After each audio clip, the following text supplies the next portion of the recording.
अस्सलाम वालेकुम। पंहिंजा ड्रामे जी नई अपडेट में तव्हां सभिनी प्यारी प्यारनि खे दिल वारनि खे सिंधी ॿारनि खे ख़ुशि आमदीद।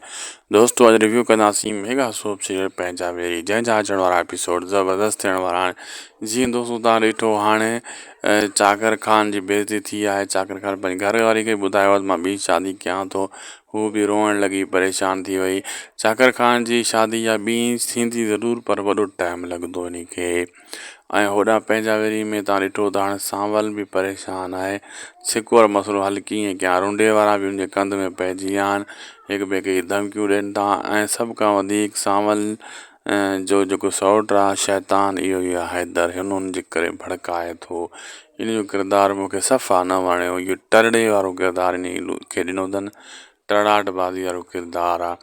सांवल जो बि कुझु भलो जेको आहे तामीज़ वारो किरदारु न आहे। जॾहिं सिक जो पीउ सांवल वटि आयो त अछी दाड़ी वारे खे दड़का ॾेई उथारे छॾियईं, निकिरी वञे तव्हां हीअं हूअं, यानी इहो बि को सुठी ॻाल्हि त न आहे न।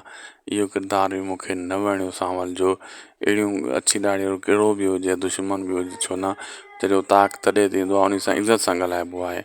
पर सांवल हिते ईअं न कयो, यानी इन खे बि को भलो किरदारु न आहे मिलियल। सांवल खे इज़त करण वारो किरदारु न आहे ॾिनो वियो, टड़ाटबाज़ी वारो किरदारु आहे इहो बि। बहरहाल हाणे जेको आहे सांवल ऐं चाकर गॾिजी करे जाबर खे हथी को कंदा।